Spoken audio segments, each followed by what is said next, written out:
सलीका, मैंने सीखा है समुंदर से जीने का सलीका, चुपचाप रहना और अपनी मौज में बहना, चुपचाप रहना और अपनी मौज में बहना। सो वेलकम टू बायोलॉजी पाठशाला। Today's class is dedicated 12th class student, और आज हम लोग उस टॉपिक की बात करेंगे जो आपके बोर्ड पेपर में काफी ज्यादा पूछा जाता है। तो हम लोग बात करेंगे जनसंख्या वृद्धि, पॉपुलेशन इंक्रीजिंग फैक्टर या पॉपुलेशन एक्सप्लोजन की। तो मैं इसे स्टार्ट करती हूँ। मेरे प्यारे बच्चों, सबसे पहले इस फैक्ट को समझने के लिए मैं आपको ये बता दूं कि ये जो चीज है बहुत प्रोमिनेंट है, बहुत ही बर्निंग पॉइंट है या टॉपिक है, जिसे बहुत अच्छे से समझना चाहिए। और साथ ही साथ चूंकि ये आपके क्लास का, आपके एग्जाम का हिस्सा है, तो उसके पॉइंट्स बहुत क्लियर होने चाहिए। तो ये सबसे बड़ी बात होती है। पॉपुलेशन एक्सप्लोजन जो जनसंख्या विस्फोट है, उसके लिए एक बात कही जाती है। हम आपको वो सबसे पहले बताना चाहते हैं कि किसी एक निश्चित क्षेत्र में, ठीक, किसी एक निश्चित क्षेत्र में निश्चित ड्यूरेशन पर, निश्चित अवधि में बढ़ने वाली संख्या को, किसी जाति के जीव की बढ़ने वाली संख्या को पॉपुलेशन एक्सप्लोजन या जनसंख्या वृद्धि या विस्फोट कहते हैं। तो ये बात याद रखेंगे, ठीक है। साथ ही साथ हमें ये ध्यान रखना है कि what is a increasing factor of population explosion. तो बेसिकली पॉपुलेशन एक्सप्लोजन क्या, जनसंख्या विस्फोट के ऐसे कौन से कारण हैं जिसके कारण ये क्या होती जा रही है, दिन प्रतिदिन बढ़ती जा रही। क्या होती जा रही बच्चों? बढ़ती जा रही है। तो इसको समझने से पहले देखिए, सबसे पहले मैं बता दूं कि इसमें सबसे ज्यादा जो होता है कि हमें सबसे पहले एजुकेशनल नॉलेज होना चाहिए, शिक्षा का ज्ञान होना चाहिए। सबसे पहले तो हमें ट्रेडिशनल एजुकेशन का नॉलेज होना चाहिए, जो हम लोग एजुकेशन लेते हैं उसका नॉलेज होना चाहिए।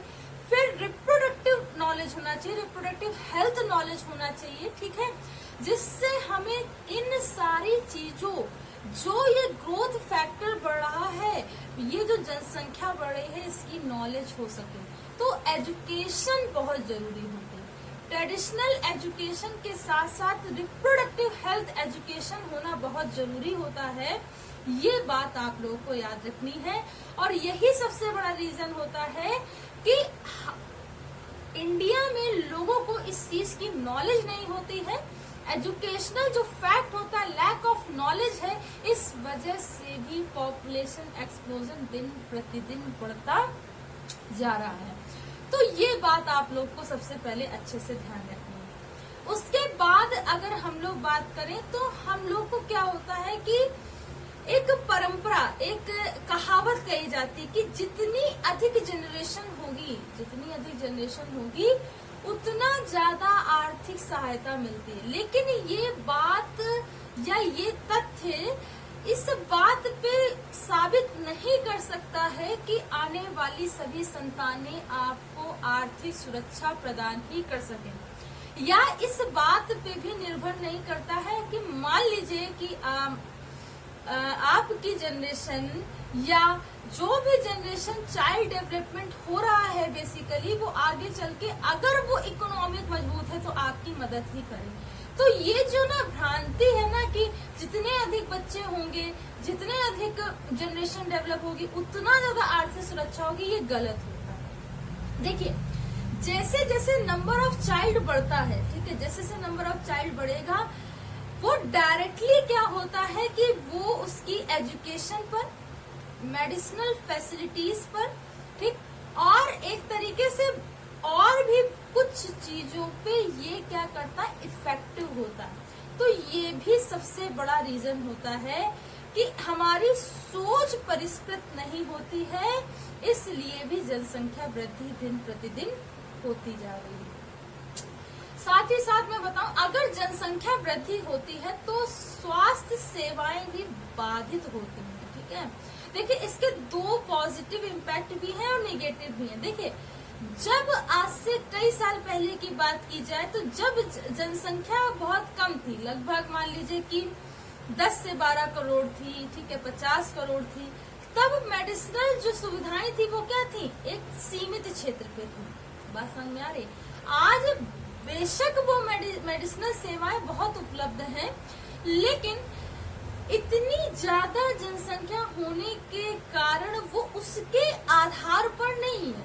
तो ये भी सबसे बड़ा रीजन है कि जैसे जैसे जनसंख्या बढ़ती जा रही है, मेडिसिनल फैसिलिटीज बढ़ तो रही है, लेकिन वो accordingly to the number of growth ये चीज नहीं बढ़ रही है। तो ये भी सबसे बड़ा रीजन होता है। ठीक, अच्छा, एक इसमें सबसे बड़ा और भी रीजन होता है कि अगर मैं बताऊं कि मान लीजिए जनसंख्या बहुत ज्यादा बढ़ती है तो मेडिसिनल सुविधाएं भी मतलब उतनी मिल नहीं पाती हैं। ठीक, उससे भी बहुत सारी चीजें होती हैं। और साथ ही साथ अगर मैं बताऊं कि उनको क्या होता है, और भी फैक्टर क्या करते हैं बच्चों, प्रभावित करते हैं। तो ये भी हमें ध्यान देने लायक चीजें हैं। नेक्स्ट अगर पॉइंट की हम लोग बात करें तो नेक्स्ट में ये आता है कि मान लीजिए कि अगर जनसंख्या वृद्धि हो रही है, ठीक है, तो उस जनसंख्या वृद्धि से सबसे ज्यादा क्या होगा कि बेरोजगारी बढ़ेगी, है ना। बेरोजगारी क्या होगी, बढ़ेगी। तो नंबर ऑफ चाइल्ड, ठीक है, ही आगे चल के एडल्ट बनते हैं। अब जब जितने ज्यादा नंबर ऑफ चाइल्ड होगी, बेरोजगारी भी उतनी ज्यादा बढ़ती है। इकोनॉमिक कंडीशन की बात करें तो उसका रेशो धीरे धीरे धीरे धीरे धीरे धीरे कम होता जाता है। क्या होता है, कम होता जाता है। तो ये भी बात ध्यान देने वाली है। अच्छा, जागरूकता नहीं होती। अगर नेक्स्ट पॉइंट की बात करें तो लोगों के अंदर जागरूकता नहीं होती है, ठीक है। कॉन्ट्रासेप्टिव मेथड जो होते हैं उनकी जागरूकता नहीं होती है। तो इसके लिए इंडियन गवर्नमेंट बहुत सारे ऑर्गेनाइजेशन, बहुत सारे एनजीओ के थ्रू बहुत सारे प्रोग्राम्स को चलाती है, प्रत्येक वर्ष चलाती है। उसे शहरीकरण के द्वारा शहर के एक एक इलाकों तक एवं ग्रामीकरण के द्वारा ग्रामीण के एक एक इलाकों तक पहुंचाया जाना चाहिए, जिससे कि जनसंख्या वृद्धि को रोका जा सके। तो ये जागरूकता नहीं है ना कि लोगों में, उस दंपतियों में उस तरीके की जागरूकता नहीं है, तब भी क्या हो रहा है, इस तरीके की चीजों का, या मैं ये कहूँ कि पॉपुलेशन एक्सप्लोजन दिन प्रतिदिन बढ़ता जा रहा है। देखिए, पॉपुलेशन एक्सप्लोजन, मैं नेक्स्ट पॉइंट इसी में बता रही हूँ। पॉपुलेशन एक्सप्लोजन जितना बढ़ेगा, जनसंख्या वृद्धि जितनी बढ़ेगी बच्चों, उससे ये इफेक्ट होता है कि हमारी जो खाद्य संसाधन है, ठीक है, फूड रिसोर्स है जो बेसिकली, वो भी प्रभावित होता है। देखिए, अब मैं आपको बताऊं, जैसे मान लीजिए कि बहुत ज्यादा जनसंख्या होने पर फूड रिक्वायरमेंट और अवेलेबिलिटी जो होती है वो नहीं हो पाती। क्या होती है, नहीं हो पाती है। तो वो जो नंबर ऑफ पॉपुलेशन है और फूड अवेलेबिलिटी है, उसका रेशो इस तरीके से है कि वो उस चीज को क्या कर रहे हैं कि इक्वलाइज नहीं कर पा रहे हैं, ठीक है, उसको समानता नहीं दे पा रहे हैं। तो ये भी सबसे बड़ा रीजन होता है। हालांकि पहले की तुलना में अब फूड अवेलेबिलिटी ज्यादा है। हमारे बायोटेक्नोलॉजी विभाग के द्वारा बहुत सारी एग्रीकल्चर फील्ड को, सीड कल्टीवेशन को, ठीक है, और एग्रीकल्चर फील्ड में growth and development, vegetables development, बहुत कुछ किया गया है, लेकिन फिर भी वो अवेलेबिलिटी कम है according to the population of country, ठीक है। तो ये बात भी हम लोगों को ध्यान रखनी है कि इस चीज को भी ध्यान रखना है कि अवेलेबिलिटी ऑफ फूड नहीं, तभी तो भूखमरी होती है, तभी तो लोग क्वाशीकोर, कुपोषण जैसी बीमारियों से ग्रसित होकर के मर जाते हैं, वो किसी न किसी रोग से ग्रसित हो जाते हैं। तो ये बात भी याद रखनी है, ठीक ठीक। जैसा कि मैंने अभी आप लोगों को बताया कि इसमें इतने फैक्टर होते हैं। अभी मैंने कॉन्ट्रासेप्टिव मेथड के बारे में भी आप लोगों को बताया, और प्रत्येक वर्ष, ठीक है, अब मैं इसकी कुछ योजना के बारे में बता देती हूँ ताकि कुछ चीजें और सही तरीके से नॉलेज हो जाए।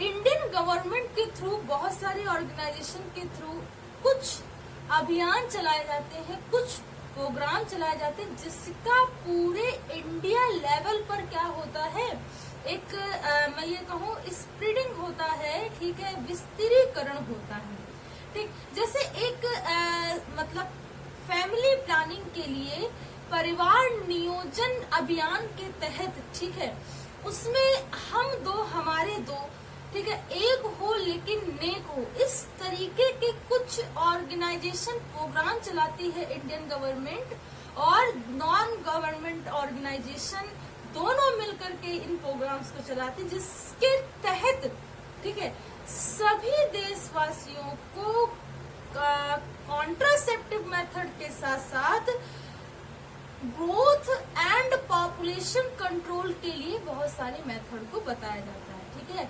इसमें जैसे कि एक पिल्स होती है, कॉपर टी होता है, सहेली होता है, ये सब बहुत प्रोमिनेंट एज ए पिल्स या मेडिसिन यूज किया जाता है।